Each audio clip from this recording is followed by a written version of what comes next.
ତ ଦେଖନ୍ତୁ ସକାଳୁ ସକାଳୁ ବାବୁର କି ପୋଜ୍। ତ ସେ ମାର୍କେଟ ଯିବା ପାଇଁ ଏବେ ଠିଆ ହେଇଛି। ଦେଖନ୍ତୁ ତା ମନ ଖୁସି ହେଇଗଲାଣି ତ ଯିବା ପାଇଁ। ତ ତାପରେ ତା ବାପା ତ ମିହିଦାନା ଆସିଥିଲେ, ତାକୁ ଯାଇଥିଲେ ଆଣିବା ପାଇଁ। ତ ବାବୁ କେବେ ଖାଇନି, ଜାଣିନି କେବେ, ତ ଫାର୍ଷ୍ଟ ଟାଇମ୍ ସେ ଖାଇଲା। ତ ଛୋଟ ଛୋଟ ଦାନା ବହୁତ ଭଲ ଲାଗେ। ଦେଖନ୍ତୁ କେତେ ଛୋଟ, ପାଟିରେ ପୋକ ପୋକ ମିଳେଇ ଯାଉଥିଲା। ତ ତାପରେ 4ଟା ହେଲା ପରେ ତ କାଳିର ମୋର ଗଲୁ ଛାତ ଉପରେ ଟିକେ ବୁଲିବା ପାଇଁ।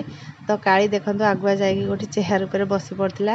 ତ ଯେତେ ଡାକିଲା ପରେ ବି ସେ ଜମା ବି ଶୁଣୁନଥିଲା। ତା ମନ ସେ କହିବ ମାନେ କରିବ, ତ ଯେତେ ନ କରିପାରିବ ତ ସେ ବହୁତ ରାଗିଯାଏ ଆଉ ଅଭିମାନ କରିକି ଶୁଏ। ତ ସେଥିଲାଗି ଆମେ ତା ମନ ନେଇକି ହିଁ କାମ କରିଥାଉ।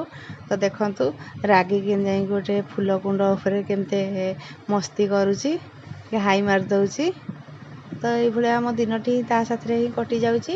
ତ ତାପରେ ଆମର ଆସି ଯାଇଥିଲା ଛେନାପୋଡ଼ ରସଗୋଲା, ତ ବହୁତ ଟେଷ୍ଟି ଲାଗୁଥିଲା। ତାପରେ ରାତିର ଖାଇବାରେ ଆମର ରୁଟି ଥିଲା, ସନ୍ତୁଳା, ଛେନାପୋଡ଼କୁ ଗୋଟେ ରସଗୋଲା ଆଉ ଆମ୍ବ। ତ ଏଇସବୁ ଆମେ ରାତିରେ ଖାଇଥିଲୁ। ଆମେ ମା ବାବା ଏତେ ଖାଇଥିଲେ। ତ ବାବୁ ପାଇଁ, ମାଆଙ୍କ ପାଇଁ ଆଉ ତା ଜେଜେଙ୍କ ପାଇଁ ତ କ୍ଷୀର ରେଡ଼ି ହେଇଗଲା। ତ ସେ ସବୁବେଳେ ରାତିରେ ଶୋଇବା ଆଗରୁ ତ କ୍ଷୀର ପିଇକି ଶୋଇଥାନ୍ତି।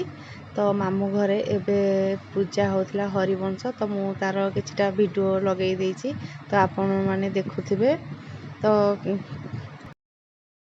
ହରିବଂଶ କଲେ ବହୁତ ଶୁଭ ହୋଇଥାଏ, ଘରର ମଙ୍ଗଳ ହୋଇଥାଏ, ଯେଉଁ ଅଶାନ୍ତି ଲାଗି ରହିଥାଏ ତ ସବୁ ଭଲ ହିଁ ହୋଇଥାଏ। ତ ଆମର ସନ୍ଧ୍ୟାବେଳେ ହେଇଥିଲା ସୁଜିରେ କାକେରା ହେଇଥିଲା, ସେକା କାକେରା।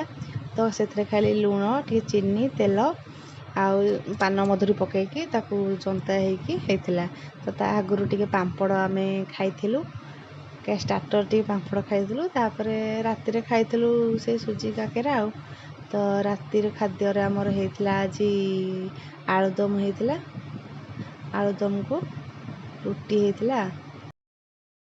ଯେକୌଣସି ଖାଦ୍ୟ କରନ୍ତୁ ତ ଅଳ୍ପ ଅଳ୍ପ ମସଲା ଦେବେ, ତ ବେଶୀ ମସଲା ଦେଲେ ହିଁ ଭଲ ଲାଗୁନି। ଏବେ ପ୍ରାୟ ବି ଗ୍ୟାସ୍ ଏବେ ସମସ୍ତଙ୍କର ହେଇଯାଉଛି, ତ ଅଳ୍ପ ମସଲା ଦେଇକି ରୁଟି କରିଦେଇଥିଲୁ।